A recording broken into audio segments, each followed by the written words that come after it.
Hello and welcome back to another episode. And today we have a very special episode. We're going to be hanging out with the legend Mason. Mason, say hello to the people. Hello, hello. We have a creature combo aficionado in the chat, and this is somebody that I've played against many times in the Mana Vault in Milwaukee at the Energy Series, and he always just has a great aura about him. Mason, how's your day going? Pretty good actually. Yeah. Nothing. We're tired, but we're living. Hey, you know what? Sometimes all you can do is grind, right? Exactly. All right, so before we get started, what got you into Magic? What was the thing that brought you in? Did you have a friend group? Did you have a certain card? What was it that when you first saw it, you were like, I want to play this game? Do you want the long version or the short version? Whichever one you want to tell. Okay, I can sum down the whole thing. I started kitchen table back in Zendikar, drinking with my buddies. We were like 20 years old in their parents' basement. And then I took a hiatus for a while up until Amonkhet. And I just had nothing to do. So I decided to pick up Standard and Commander. And I got lucky. I always have been competitive in anything that I try to do. I try to be competitive. And I played the PPTQs back then. And I won my second one that I ever did. Woo! So I was like, I guess I'm good at this game. So I had a big ego. So I'm just like, well, now this is what I do. And that I would say that was the big turning point. The exact moment, if people remember, is Teamer Energy was a thing. But as soon as Teamer Energy got banned out of the format, the first week everybody played mono red. So I played blue black control with a bunch of kill spells and gain life on top of it, and just only played against mono red the entire tournament. That was great. Yeah, that sounds honestly the metagaming, right? Like sometimes you just pick a deck and you spike it because you're like, no one's ready. I just got lucky. Also, this is back in the day when people didn't people would go to these PPTQs and not know how the stack works. If people remember Bomat Courier, people didn't understand that you could disallow, you could stifle the trigger, and people would have to everyone would have to call the judge, be like, "Does that work like that?" Yeah. You just discarded your hand for no reason. Yes. That's Magic was so much easier back then, but now even casual people play Arena and understand the stack and know the rules very well. So it's gotten a lot harder. Yeah, no, that's just the amount of change that we've seen in the last 2 years, right? Extrapolate that to 10 years and it's it's insane. Do you remember what was the first deck that you ever played that you were like, yes, this is what I'm doing? Was that the first deck, or was there another deck that you were that clicked with you and made you just excited to play more, regardless of if you won? Oh man, so when I started out, it was blue black control for a while. I liked it. I wouldn't say that was my calling, but for a while I just got cocky and I would always make brews. And I think for at least a good year, maybe even 2 years, I could my first GP ever, I brought a brew and day 2 my first GP. It's that easy. I was just yeah, I'm I guess I'm just really good at this game. But that is not the case. We're just better than most people that were just really bad at the game back then. I don't know. I do think Heliod might have been the first one where I was hell yeah, this is my deck. I love this deck. And I did used to play it when it was tier 1. Oh, dude. It was a lot cooler back then. I remember when Heliod was tier 1, and that was actually before we had the Snoop combo in Goblins. And I remember being please don't gain infinite life. You can kill me. That's fine. Just don't gain infinite life. You'll deck me out. This is bad. So yeah, back then there was 2 decks that could beat infinite life. It was Mill and Tron. Yeah, that's literally it. Yeah, and Oh, it's so crazy to think back and be like, oh, how the things that we love have changed, right? Like back when Coco was a good card, like not even playable, like good. Coco was a good card in Modern at one point, you know? And now it sits on the shelf. Unfortunately.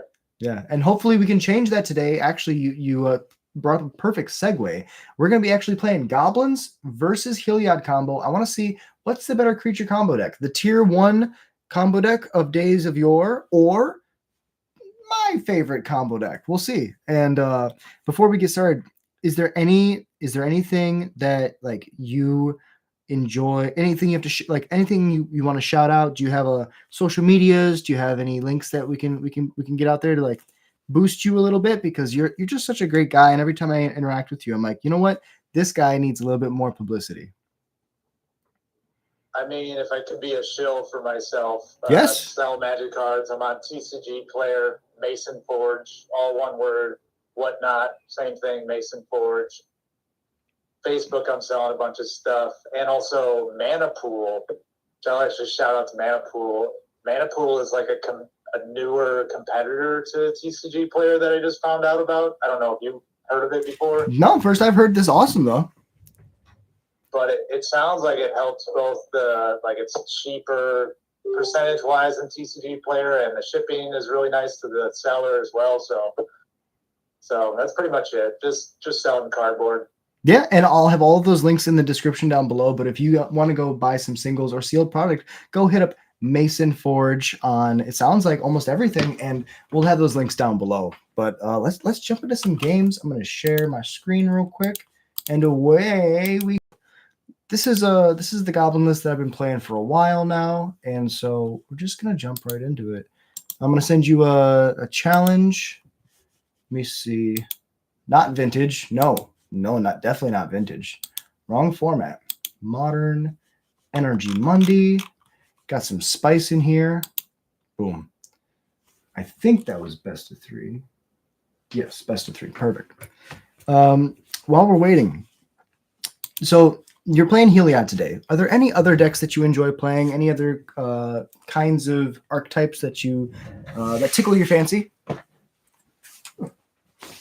Right now, it's Storm and Modern is like the one thing I'm hanging on by a thread in Modern. I'm not in love with Modern right now. Yes. Storm is the only thing that keeps me showing up to events. And like, just to be fair, right? We've seen how much has Storm changed in the amount of time that we've played, right? Like what's the earliest version of Storm that you remember? I'm pretty new to Storm. I really picked it up like in April, but I remember hating playing against it when it was like the Goblin Electromancer. Yeah. Give some given. That was a great time. Honestly, I remember back then and being like, oh, okay, I have to kill their creature. If I don't kill their creature, I just die. And nowadays it's like the creature is an artifact and it's a planeswalker. Like it's changed so much. Yeah, Rail and Ruby definitely kicked that deck up quite a bit. Oh, yes. Turn 1 Utopia Sprawl. This was for the longest time one of, in my opinion, the strongest starts that you could have in Modern. You would just go like turn 1 Utopia Sprawl and you just outpaced your opponent. You fundamentally break the game because they can't bolt your bird. Yes, yeah. The nuts back when like it was safer to play it was Arbor Elf turn 1 and the Utopia Sprawl turn 2, so you could Coco turn 2. Those were nice times. Bring me back. That sounds like just a great time. All right, so can you explain the premise of the deck for the people who have never seen Heliod before? So, I mean, there's 2 combos in this. Well, 2 main combos in the list where you're really good against decks that can't beat Infinite Life. Because with Spike Feeder, Heliod, Spike Feeder, you remove a counter. you gain 2 life, which triggers Heliod, and you put a counter back on it, so you just gain infinite life. Otherwise, it's just Walking Ballista with at least 2 counters. There is some tricks you can do with 1 counter that maybe we'll see later. That's kind of tricky. It's has to do with Pendelhaven. Otherwise, Soul Cauldron. But anyway, Walking Ballista, the same thing. You give it lifelink with Heliod. You ping, triggers Heliod, put another counter on it. Yeah. We got Snoop, which Card's it's dumb. a bummer that you have a combo. Because otherwise, and I was playing against Boros Energy right now. I just win the game. Straight up. Yep. And this is the combo for those of you that don't know. Heliod says whenever you gain life, you put a counter on a creature, and then Spike Feeder, you can remove a counter for free to gain 2 life. And so for those of you who are quick on the uptick, this means that Mason can gain infinite life. And usually as you said, like most creature decks just concede because they can't deal with this. So I can stop at because I'm not going to click a million times. Of course. We can just say I have 1,000 life or something, so you can come up with a number above that to kill me. I'm gonna say you have 800 million life because that's infinite to me. Perfect. But the issue is I have to cast this Snoop, and then I have to just pass, and I have to be like, okay, don't kill it, please. You don't have to worry. Game 1, there's no kill spells. Okay. Okay. Not a good job. Woof.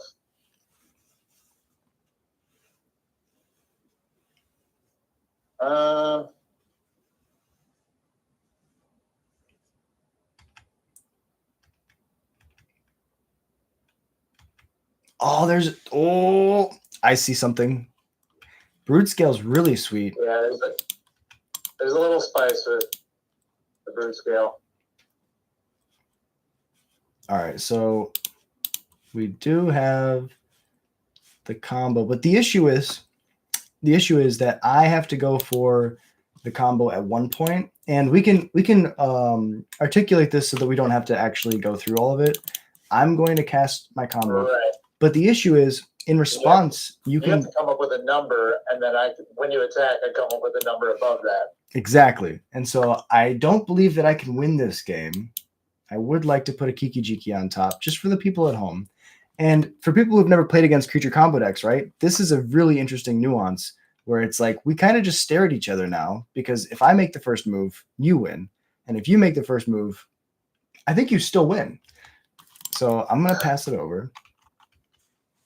You find a way to kill Spike Feeder, then that's the out. Yeah. And if you find a Walking Ballista, I die. Yes. Yeah. I guess we're staring at each other. The issue is, once we go to my draw step, the Kiki Jiki goes away and I can no longer combo. So yeah. I'm going to tap the Snoop to target itself, make a bunch of copies. Okay. Draw. Now I get to keep this Snoop, play a Scalding Tarn, play another Snoop. It's not looking good. It's not looking good. Fetch. I could get a Surveil Land. I think I'm going to shock. And then I'm just going to temporarily. So Sting Scourger can unsummon the Spike Feeder. The issue is, in response, you just gain enough life to make it inconsequential. So I actually think that I have to concede this game because, you're able to just make it so that, and I'm not going to make you click through everything. I don't have the ability to force you to lose. And eventually you're going to find a Walking Ballista and shoot my board. And right now, all I have is just a board full of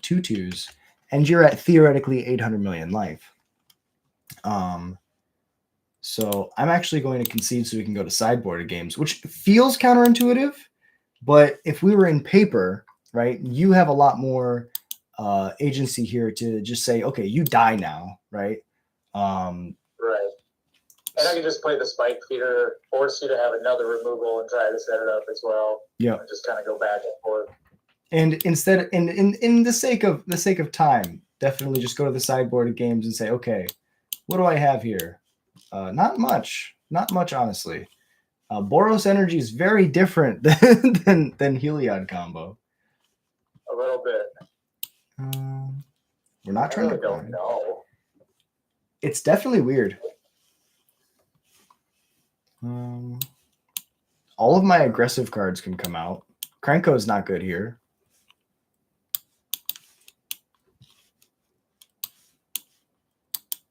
Let's try like that. That was a weird game because we both had our combo. And I think that, Spike Feeder having 2 counters, Heliod being able to, because something that you could do, like, even if I were to try to force the action, in response, you just go off. And then I'm left in a situation where I have to try to go for it at one point in time, whereas you don't need a card on top. So your draw step doesn't change your combo at all. Right. I'll keep this. This has the best start in my entire deck, which is Fetch, Shock, Thoughtseize. Oh, shit. Aha! Well. I have to take that one. And this is Tale Old as Time, right? Thoughtseize is really good against combo decks. It's also really good in combo decks. It's crazy.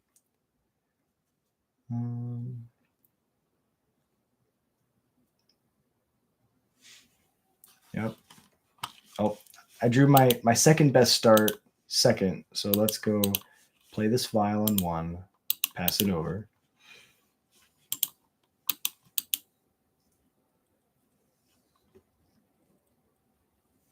It's a good card. It doesn't stop the combo, but I got 2 of these guys.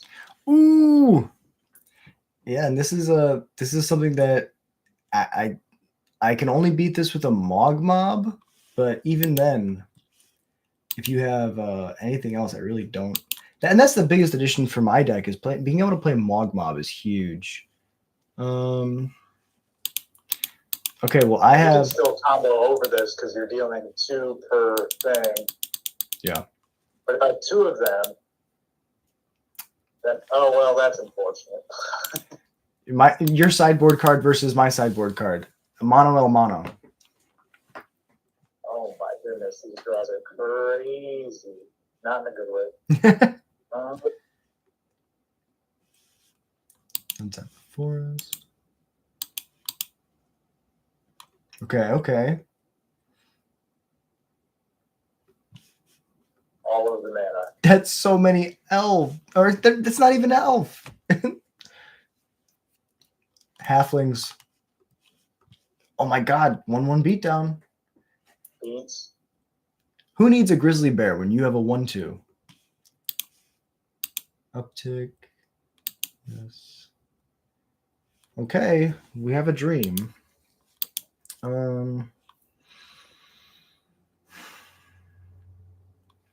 This is very weird, but I'm gonna pass.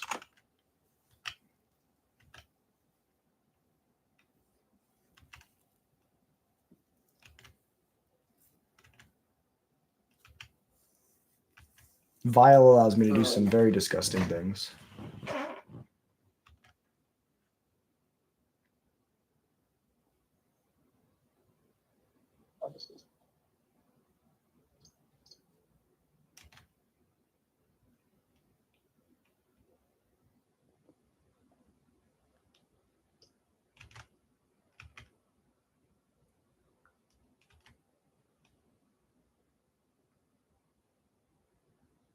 Oh my god.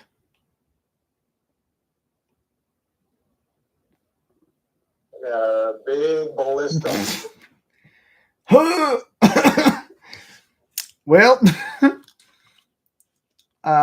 yeah. that's gonna be a problem. A lot of my stuff are pretty small. I guess I could have attacked there. I have to pop this at the end step. And then activate this. It's crazy how, like, I was going to be able to go instant speed combo here. Not anymore. It doesn't. Now I'm wondering if I do this before your turn or not. Yeah, I think I'm just gonna, just in case it's like just on the top of your deck. I have it in my hand, so that's very heads up. 1. Yes. And what's crazy, I make infinite Snoops, and then I target my Harbinger. So you can actually counter. Here, let's go exert. Let's do this way. Play a Snoop with haste. And then activate. The tough thing is you only need to deal 1 damage to disrupt my combo, because I can make infinite Snoops. At the end of it, I have to be able to target this Harbinger to deal you damage. So if you just shoot it in response to the last target, all my Snoops fizzle. So let's go yes. You can still put it, because you can still make a bunch of Snoops on my end step, right, and attack. Yeah, but then you get to untap then, so you can pump up your Ballista, and then I feel like I still die. So that is true. So let's go yes. I would like to put this Kiki Jiki on top, and then cast a Vial. And now it's the same thing as last game, where I kind of had to just pass and hope that you try to kill my Snoop instead of the Harbinger. But if you just do this, exactly, I'm in a very bad spot.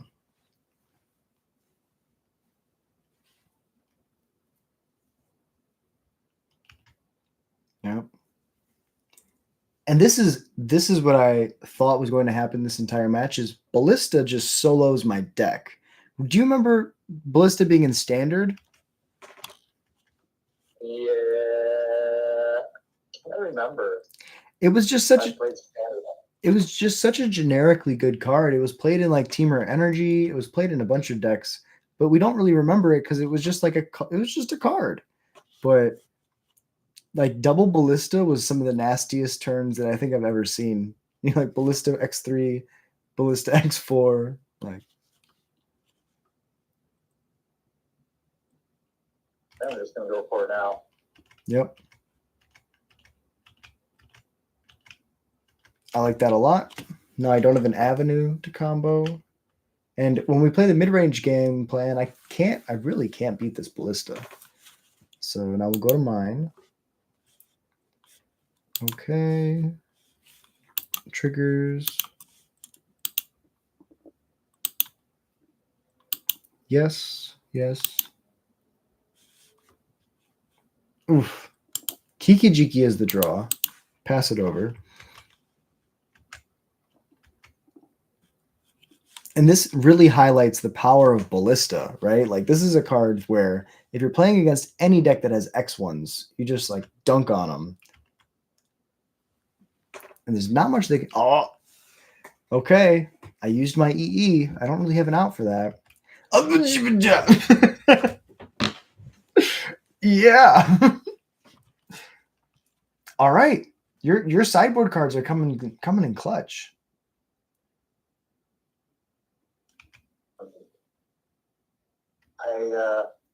The Arctic Champion's been a 4 in the main for a while. So it's just a Soul Sister that triggers for the Heliod.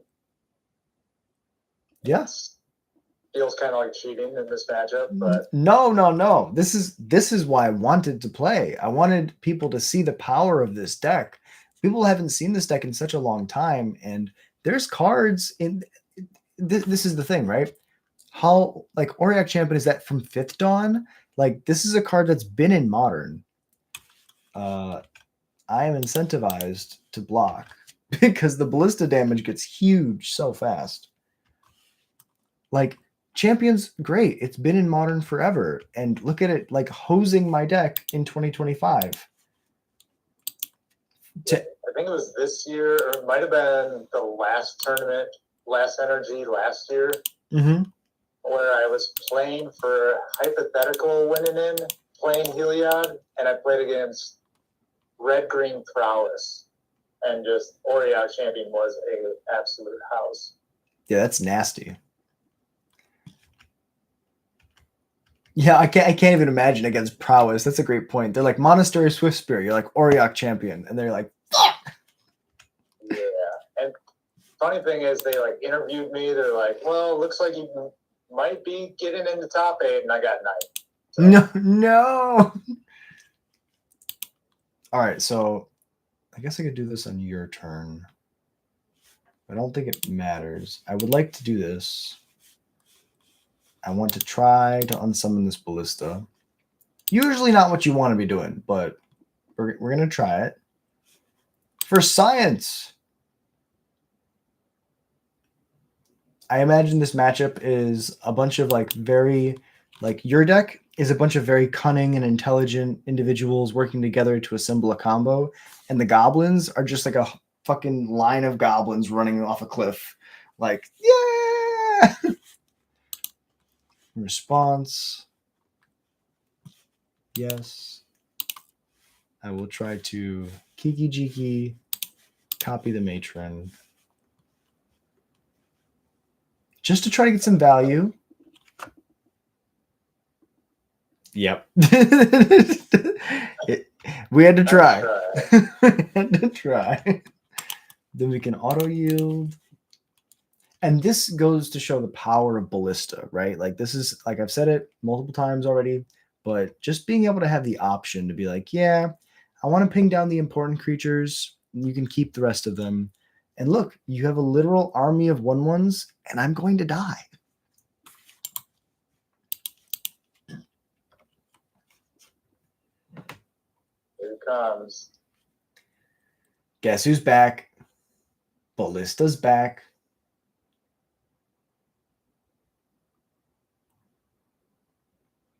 Yeah, that's pretty good. Just gonna get rid of this before it does anything scary.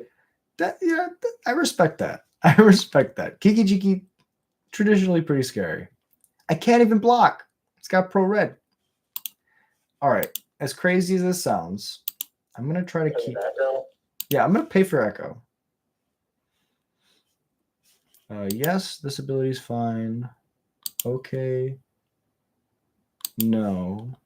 Trigger on the stack. I have to fetch a mountain so that I can float the mana and say, okay, yes. And okay. Goblin for the moral victories. There you go. And then I'll pass it over. But I feel very dead. This doesn't look great for you. Luckily, later on, our other matchups, especially against Tron, I think you beat Tron pretty easily. I haven't played that matchup in a long time, but I'd assume you're a little faster. Just a tad. The combo helps a lot. It depends, how many dismembers you play, but definitely not the greatest matchup for me. And this is why I love playing Modern. You get to see cards that are so powerful, that are so strong, that really just don't get played anywhere else, Where else can you see Walking Ballista like hose a deck? Like, it's ridiculous how good Walking Ballista is against me. All these triggers. Okay. Yeah, it made my bad draws with nothing but dorks really good. Good to have 1,000,000 mana. Aha! I can cast this Agatha's. And then I want to give you the catharsis of winning through combat damage. Go get it. I can just not even activate Ballista. Just swinging with the dorks. The dorks for the win! Huzzah! That was a great match. That was awesome. All right, and that that shows the power of Heliod. You have an infinite life gain combo, which usually my infinite damage combo is something that people can't really get around, but you had the perfect answer. You have the access to walking ballista. You have the ability to do whatever it is that you want. I appreciate you, Tyrone. Appreciate you dropping in. And Becky, thank you so much. This is modern. We're playing modern with an old versus a new deck. We're playing the new guard versus the old. Super excited to be playing with Mason. You want to do a couple more? Sure. As you say, you want to just run it back, see how it goes. Sounds good to me. Let's do it. I'm thinking we could maybe do like a best of 3 matches if you have time. I don't want to take. Yeah, I got all night. Hell yeah. Yeah. So I slept way too late. Hey, you know what? I'm a goblin. I'm in the same boat. Sometimes it's nice to sleep, but not yet. Oh, this hand's bad. This hand's bad. Okay, a little bit better. I think the hardest part about this matchup is the fact that I don't have good interaction for your combo. Like, I can remove creatures. The issue is, I think that your creatures, like your Heliod is an indestructible creature, which in Rakdos I don't have good answers for. And then once you get to the point where you gain infinite life, if I don't have exactly the combo, my entire deck kind of folds to what you're doing. Get the best start in the deck. Okay. I see you. All right. Maybe. Being on the play is a little scary. Nothing bad is going to happen. Nothing bad is going to happen. I think I'm just dead. If I have a third land.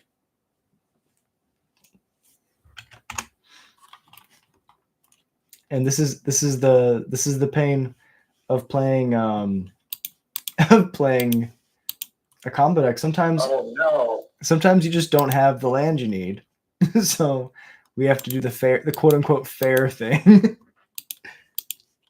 Still might be, yeah, shit. I'm still dead. I had a really good top deck of a land potentially, but that didn't happen. But you're not drawing a land, I guess. So, and this is nice to have that information. Yeah, I was gonna say this is one of my favorite parts about playing Snoop is it gives me free information, but it's the worst part about it is it gives you the same.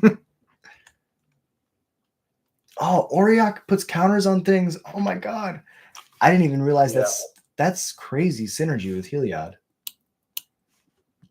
So we'll go to my upkeep. It's a nice sneaky deck that just accidentally hoses people, but oh Jesus. I mean wow.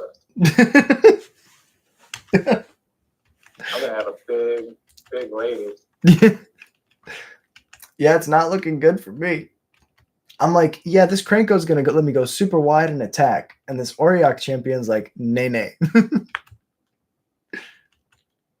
The echo happens. I cannot pay 4, so I'd like to sacrifice this. Oh, there's the third land. Perfect.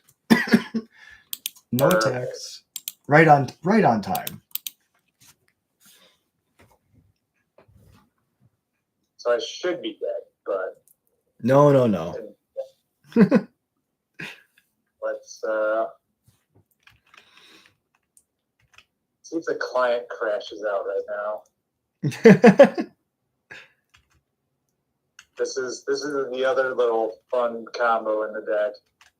Okay, talk through it. I would love to hear it. So Auriok champion enters. Heliod puts a counter on Basking Brood Scale, which triggers Basking Brood Scale to get a Scion, which then triggers it again. And then I just keep making an infinitely large board and have infinite life. Infinite colorless mana as well. Let's see if I can crash this Minot. Wow. It should just at a certain point it just stops. Okay. So eventually you're going to net enough triggers where you could put enough counters on the Auriok champion to make it unblockable, or to make it big enough to kill me in one swing, attack with unblockable, and I die. Yes, yeah. Yeah, because now that I have 2, I'm having double Heliod triggers, and I'm just stacking up these Auriok triggers, and then those will all just go on the one that I can attack with. And this is why we love Modern. We love Modern to do crazy combo things, because this makes me smile more than anything in the world, and I'm losing. Look, I'm getting my teeth kicked in by this Auriok champion, but it's so much fun to watch my opponent's deck do something crazy. And honestly, this is why I love creature combo decks. I'm going to concede so you don't have to click all the triggers, because I understand you put the counters in the Auriok champion that can attack, it's unblockable, and you deal me 20. Damn. That's really good. And my misers, my 2 engineered explosives are my only out to the Auriok champions in the 75. That's crazy. Cut that. Cut that. Let's run it back. Back in the day when Heliod was a play deck, if anyone wanted to play red, they would have Pyrite Spellbomb. That was like That's a great point, because it's technically colorless. For those of you that don't know, Pirate Spellbomb is 1 generic for an artifact where you can pay a colorless and sack it to draw a card, or you can pay a red to sack it to shock something, deal 2 damage to any target. And because it's not technically red, it gets around the protection from red and black. Actually awesome. Okay, I can snap keep this. This hand is much better than the last one. This is a tough one.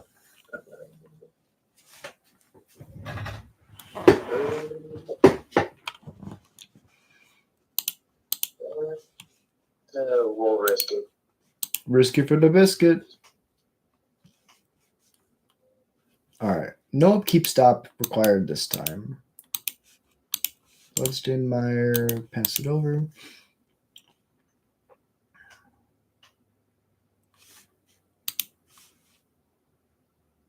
The power of having a 1-drop on 1 every game. I'm seeing it now. My deck really struggles. My curve is mostly 3 drops, which is really tough in Modern, if I'm being honest. Especially now. The format just feels like it either actually ends on turn 3, or you are watching yourself lose by turn 3. Yeah, when I'm hard casting a matron on turn 3 and passing to my opponent, and they're flashing in a Doorkeeper Thrall, countering my matron trigger, and then casting a Flage, I'm like, Yeah. Cavern on Goblin. And we came here to do one thing, to be snooping. Oh, come on. You have a 3rd land. This time, I do have a 3rd land.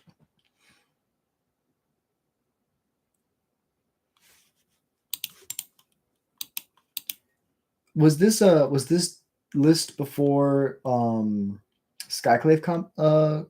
what's it called? Skyclave? Is it Apparition? Yeah. Did you like that?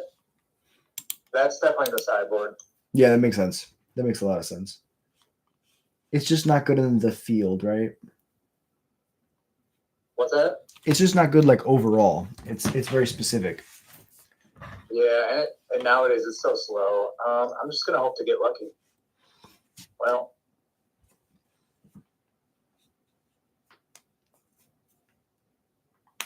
okay. No Heliod. Yeah, I guess that is the choke point for this deck. My choke point is the Harbinger. I mean, Snoop living, right? But, like, Harbinger as well. Your choke point is having a Heliod. Is there any cards that, like, have come out recently that have made it easier or harder to combo? Yes. Like, have you found anything that you see and you're like, oh yeah, that goes perfect in this deck? Or are cards that other people are playing, like, just really bad at, like for you? Like, Doorkeeper Thrall is sometimes main decked now, and that card shuts my entire deck down. So I'm just curious if you have any weaknesses like that in the meta. I think nowadays it's just the speed of this deck. Yeah. So yeah, we can say you have hypothetically 500 billion. Yeah. Then I just with the triggers on the stack. There was like a little bit of a period when I think MH2 came out and they had prismatic ending. That there's like, because back in the day, literally nobody had an answer to Heliod, so you just could play it and just know it's going to stay on the board the entire match. But when prismatic ending came out, it was like, that was a bummer. Yeah. No, that makes a lot of sense. Well, I should have made one more dude, but we'll just pass it over. I mean, you just win, right? I would have been able to make a like 800 million and net more than you could have gained. I didn't click the right number. I appreciate you, a gentleman and a scholar. But the other cards, there's been some like random cards coming out that are like, oh, this is great in Heliod, but it's always better in other decks. Like the One Ring was one of them. Sure. Because it just ramps so hard and hypothetically you could turn to it. Yeah. And the fun one was Nadu. No. Nadu was really good in this deck, but it was better in the Nadu deck. I think that's like, for me, that's one of the best parts about brewing is when a new busted card comes out and you get to put it in your pet deck and other people are like, oh, this is how you play this card. And you're like, no. I'm going to play it the way I want to play it. I don't care about what you say.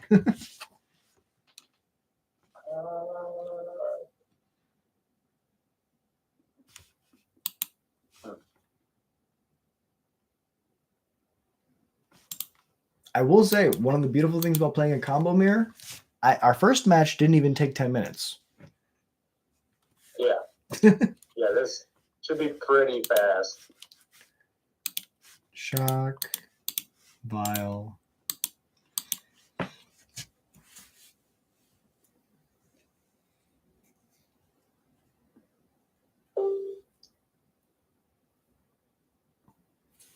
Dinosaurs was a new one from MH3 that's been really good. I was going to say, you probably just destroy Boros Energy, right? Like, that's like the easiest matchup in the world. Yeah, it's really good against Boros for sure. Unfortunately, it's bad against like almost everything else. And that's the hardest part, right? When a deck gets really good and your pet deck is strong against it. Oh, let's not do this. 505. Okay. When your deck finally gets good against the best deck, and then the best deck like either goes down in popularity or other people start metagaming against it too. Like I remember I felt like I had a great Grief matchup because I could just play 4 Ringleaders, and Ringleader like replaces all the cards that they take with Grief. And then they banned Grief, and I'm like, no, please. It was actually good for me. You alone. I mean, that was another deck that Heliod was. I was playing Heliod back then. It's Oriok Champion was fantastic, but the turn 1 Grief could just like beat any deck. Yeah. Like if it was brutal enough. Yeah, good. I got nothing. I'm just looking at my death right now.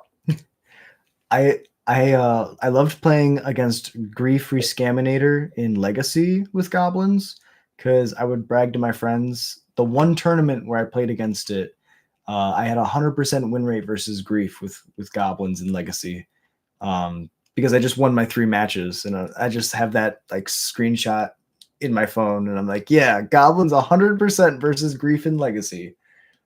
But of course, that's not how it actually goes. Take the wins we can get them. Exactly.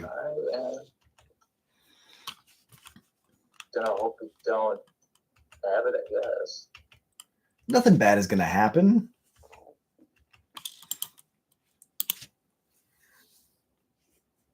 So many clicks. But yeah, the Guide of Souls is huge for this deck to actually have like, because before Guide of Souls, this deck does not have a clock. Like it doesn't kill your opponent fast. But with Guide of Souls, if you have like 2 or 3 right away, you can just actually just kill them fairly. Oh, okay. Magic gods, I love you. Try to combo. Yeah, we'll do it. Oh, yes. I would like to put this Kiki Jiki. I almost put a Krenko on top. That would have been disastrously bad. And then we just click a bunch of times. So we got a couple. 800 million goblins.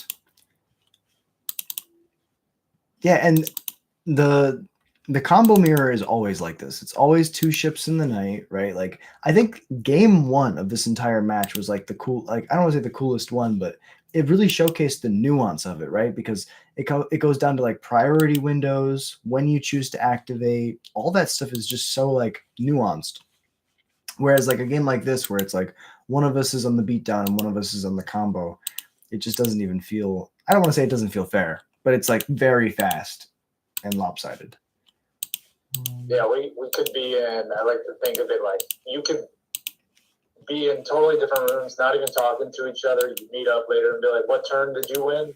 Like, Yeah. I won on turn 4, but I won on turn 3, so I won the match. Like you don't even really need an opponent. You're just playing solitaire. That's a great way to look at it, honestly. Okay. So we're 1-1. 1-1 going into the final match. Just run it back. Let's do it again. Run it back. Boom. For all the marbles, who is the best? Modern, this one, best of 3. The best creature combo deck in Modern. Is it the old guard holding the fort with Collected Company and Walking Ballista? Or is it the young blood on the block, Snoop, peeking in through the window? We shall see on this time of Dragon Ball Z. Okay. I like going on the play. That's a nice start.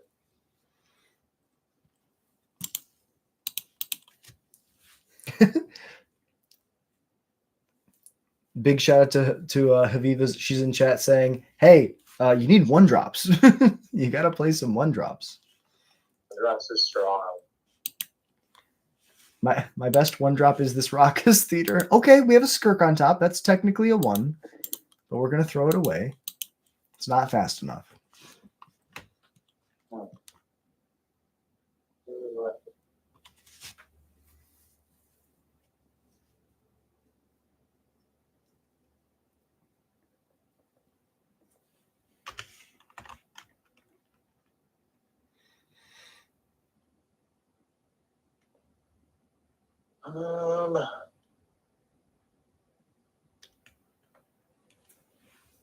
Sorry, the Agatha Soul Cauldron. Another card that came out fairly recently that's been very good in the deck. I will tip my hat to you, sir, as I cast my own Agatha Soul Cauldron. Well, that's a bummer for me. Another card where we just have to stare at each other. Whoever flinches first loses. Because this card is also amazing with Kiki Jiki. I mean, it's so cool. Like, yeah. Agatha Soul Cauldron. I don't know. I don't know if they should have made the card. Yeah? It was a little too strong, especially with the VV stuff going. I don't play it standard, but I watched it a little bit. Yeah. Get me out of that format. Okay, you want to hear my hot take? Goblins. I'm hesitant. Goblins is great against VV. Because the best thing you can do is you can put in Agatha's or a Krenko under your Agathas, and then you just like race the VV deck because they don't have trample anymore. You block. The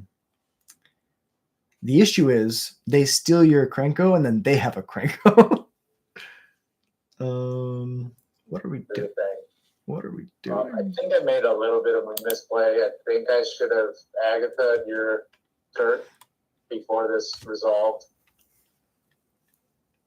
Oh, sure. Yes. On the stack. That's a great point. Yeah. I could see that.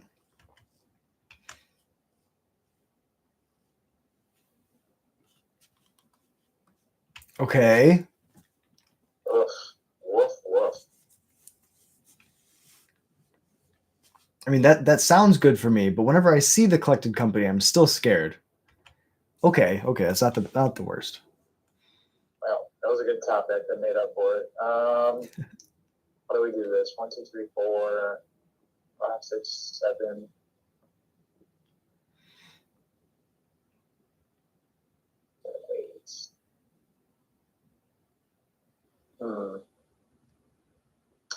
You have an Agatha's Soul Cauldron's a little annoying. This is where my brain works very slow motion. I feel like I got something. Take your time. We're chilling. Can I do 1, 2, 3, 4, 5, 6,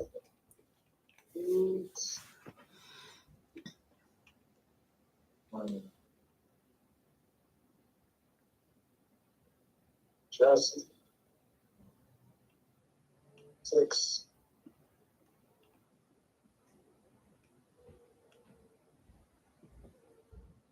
One, two, three, 4, 5. Okay. I think I figured it out. Those are my favorite moments playing a combo deck, when you have to actually like work for it, and then when you find the solution, it's so gratifying.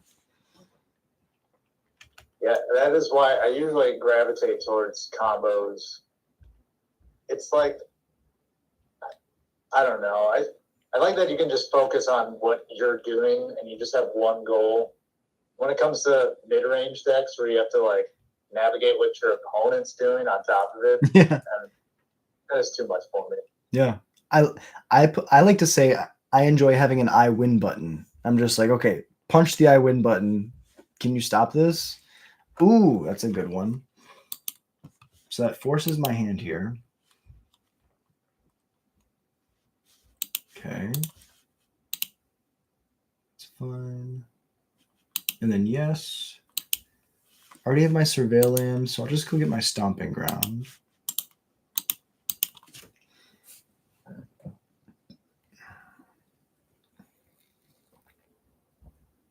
Oh no. Oh no. I believe I have died. Yeah, Ballista for 0. Removal. Oh, Ballista for 0 was insane. I haven't seen this in forever. So for those of you at home, Agatha's has all activated abilities of all cards exiled underneath it, and you can use mana of any color to activate them. So he cast a Walking Ballista for 0 to put the Walking Ballista in the graveyard, so he can exile it with the Agathas, giving his Arbor Elf a counter. Then his Arbor Elf is able to, whenever it removes a counter to deal me a damage, put another counter back on it because the Heliod gave the Arbor Elf lifelink. So now he has a machine gun that's able to shoot my face for infinite damage and gaining infinite life, all from the graveyard without ever needing to cast the Ballista for actual mana. Well played. That was awesome. I think for a second thinking that I was short mana before I actually go for it. But yeah, Agatha's Soul Cauldron with the Ballistas, just nuts. There's like times where I don't even have the combo if somehow Heliod's removed in another matchup. If I've developed counters on other things throughout the game, if they're all just Ballistas, they just become big dudes that can also ping. That's so cool. Yeah, I honestly want to see Heliod come back. I feel like it's the sign of a healthy format when people are able to play their favorite decks and not have them be like completely like oppressed by other powerful archetypes. And I think that's like one of the biggest concerns. One of the biggest issues that people have with Modern right now is that you just can't, like, you can, right? But it feels like it's block constructed. It kind of feels like you're just playing Modern Horizons 3 block constructed. And we are literally playing Modern to not be playing block. Like, right. Yeah, everything has become a rotating format. Which is insane. Not even Legacy is safe. Yeah, leave our Legacy alone. Okay, this hand is also pretty bad. I mean, I'll try this one. I have a Surveil. The first one was a 1-land hand. This one at least has a Surveil. Okay, we keep perfect. Pass it over.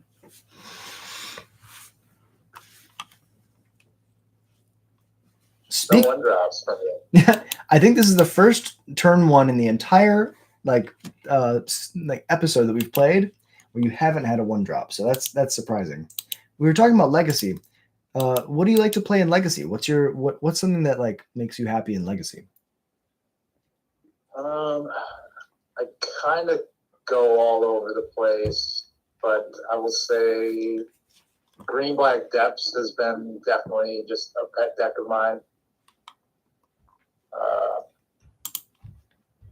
And that's what I played at the last energy. Did not go well. I saw. But I also love playing Omniscience. Omniscience Show and Tell is just it feels so good. Yeah, it looks every time I see you do it, I'm like, oh, that's a thing. I remember we were sitting not next to each other, but close to each other, and I got to see you play a Dark Confidant in Legacy, and that just made my heart sing. It just made me so happy. Yeah. I was like, yes, because like if you're drawing a land, it's 0 damage. You know, it's a Phyrexian arena. Come on. Yeah, the whole deck is like, I think it's like 30 lands, and then just 1 drops and 2 drops. I cannot play this Engineered Explosives on 2. With this cavern. So you know what I'm gonna do? I'm just gonna pass. Just gonna pass. That's okay. That's okay. Learning experience, you know. But yeah, anytime you can get an Omniscience in play is nasty. What did you think of like standard with like for a while? What was it? There was a Abuelo's Awakening deck that got to put an Omniscience in play on turn 4. Did you see that in standard at all? I got to see it. I played one standard tournament, but I knew like none of the cards. I wish I played that deck because I think I would have really enjoyed that. Yeah. I played some like weird nonsense. What was it even? I think it was just Orzhov mid-range. Okay. It was not a good deck, hey. But it was funny. Sometimes all you can do is have fun, especially in a format like standard where everything is so solidified. Like at that point, right, there was like so many busted decks that if you're not trying to just play the best thing, sometimes it's good to just have fun with it. Of course, I was playing Goblins, and I'll tell you that my deck had the best matchup of anything in the room. Even if it's not true, I'll hype up the Goblins to the day I die. It's always fun. It was crazy. Temporary lockdown. Oh, I'm dumb as hell. What happened? I picked the wrong target. Oh, no. So you should be able to target your brood scale. You've shown me this loop once before, right? You make infinite life gain triggers. You make an infinitely big Auriok champion. Show you this turn anyway. Because I only have one Soul Sister. Oh, okay. It shouldn't matter. It shouldn't actually matter. That's fair. Yeah, because I can't cast this Mog Mob to kill the brood scale. The best I can do is just unsummon it.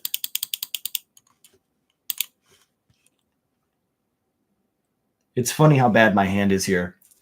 This is literally the best thing I can do. Okay. Oh, what am I doing? Okay. I had auto save targets. So I do get to show a fun little trick in the deck that I like. I didn't get to show some of my favorite like nuance with this deck is like Pendelhaven has been amazing.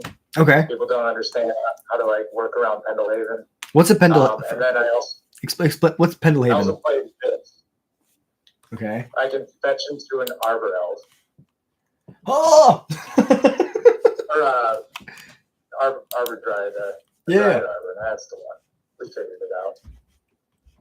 Dude. So now I can go off on top of that. That's fucking awesome. And then the brood scale gets infinitely big. You make infinite colorless mana. That's crazy. Click, click, click, click. Oh, dude, I need to figure out how to do that auto yield. I don't know how to do that with my Snoop. Like, I think it only works on certain things. Oh shit! I started again. Well, I'll turn off all yield after this. And for those of you watching at home, if you enjoy combo content, if you enjoy all this stuff, Mason, where can the people find you? It's Mason Forge, you said? Yes, Mason Forge everything, or just on Magic Online. It's just my name. I'm not very creative. I just use my name. Hey, you know what? You're honest, and honesty will get you a long way. And so I respect the hell out of it. Like, this is really cool. I think that doing something that you love brings you more joy than anything in the world. And I can tell that you really enjoy, like, look, I got rid of your brute scale, but I think I still die.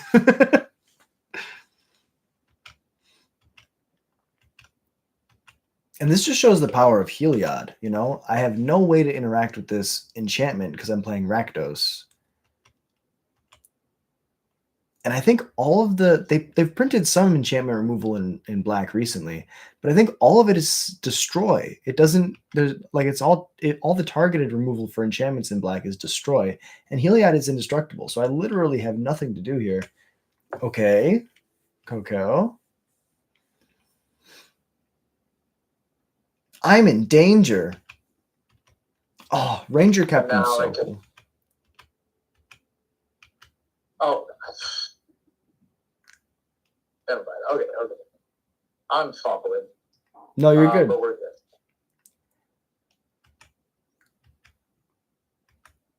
So now I just get Ballista with Ranger Captain, and now I have infinite mana, and just cast it for $1 million. And I will concede to that. That sounds like the match to me. Well played. Well played. That was awesome. Honestly, 2 ships in the night, 2 combo decks doing their thing, and that was fucking amazing. So before you go, do you want to go over any other lines in the deck that you really enjoy? Like you're talking about Pendelhaven. That's a land that makes a 1/1 2/3, right? Yes. Yeah, that's just a nice little like removal protection when I'm going off. Like say Spike Feeder, I remove a counter. Some people respond to that. They go to kill it. I activate Pendelhaven so I can activate it again so it doesn't die. Same thing with Ballista.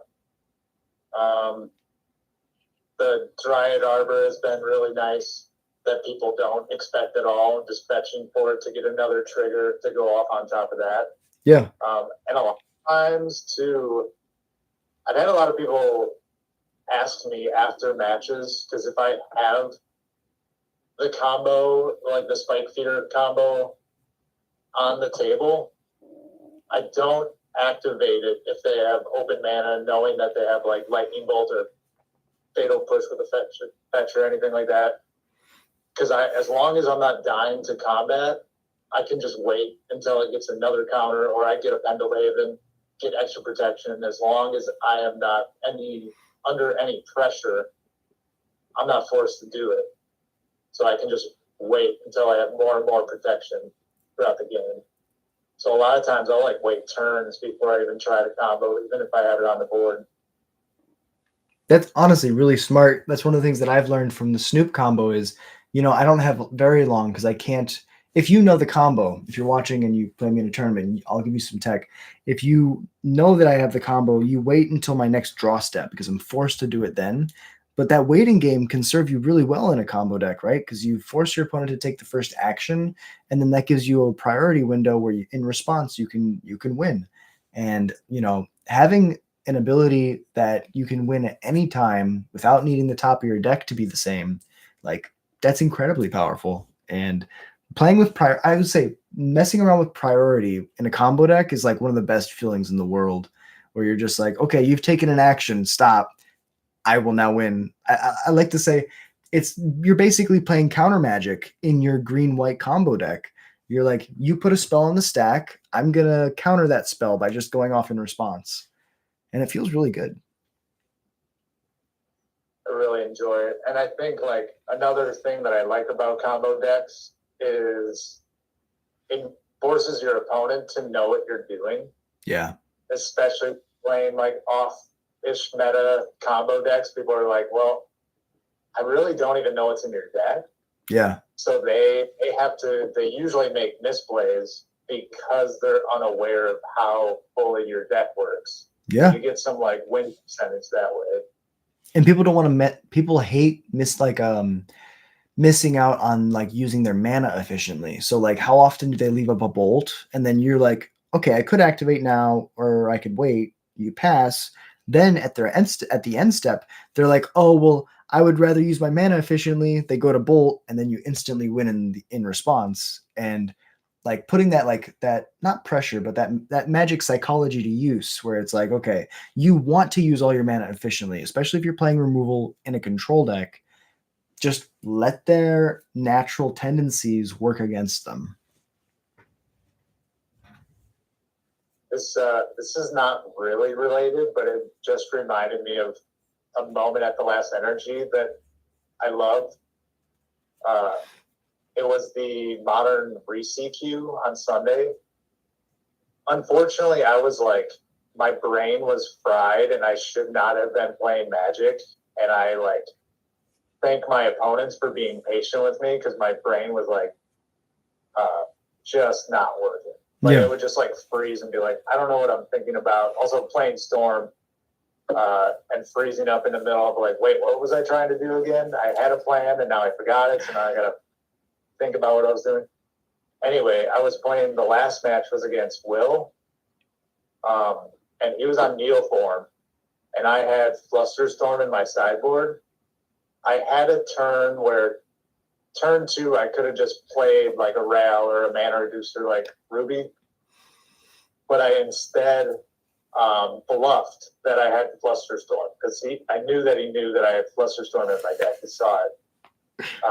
So I just bluffed it because I knew if I just passed the turn, if he had it, he would just win. So I just bluffed it for like 4 or 5 turns. And I never had it. And he always respected it. Yeah. Because and I ended up winning the match. So dude, that was nice. That's an amazing story. And it's a perfect, like you said, that's a perfect example of you. Sometimes all you can do is play to your outs, and sometimes your opponent's playing to their outs. He's like, how do I not lose this Flusterstorm? And you didn't even have it. You were just being really smart about your psychology and letting him think that and not telling him, like not giving him an obvious tell that you just didn't have it. Yeah. And I felt like that was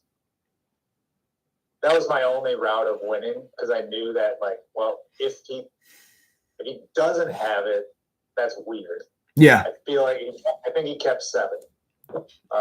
So I was like, it's weird that the Neoform deck would keep a 7 where they don't have the thing. So I'm like, I am actively slowing my clock down because I think I also missed a bunch of land drops. So I literally did nothing for a few turns besides hold up mana for a fake Flusterstorm. Yeah, like I think this is my only way to win is if he thinks I have this card, and hopefully I dig myself out of it. And it worked. That was a really smart move, but the rest of the game, I was floundering. I was thinking, I like mistake that. I forgot what Consign did. I thought Consign was just a stifle and was gonna like stifle my rail activation. So I was like playing around a card that's not even legal in Modern, and it take like 15 extra minutes. And I was like, "Oh, thank you for not being mad at me, Will, for being dumb." And like we've all been there, right? Where we think the card does one thing, then the card does another thing. But like maybe both players are like at a high, like you and Will are both phenomenal players, and you're playing at like you said, like the top table, like that was like the finals. Yeah. So like you're playing at the top table, so you believe and you trust that each other have perfect information, and you know, like sometimes the information is just not there.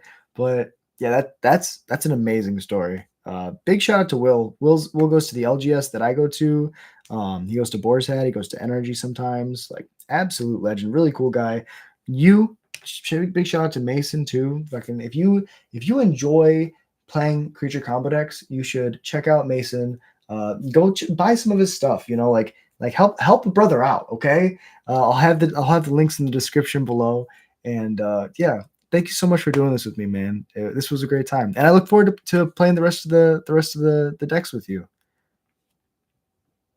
It'll be fun.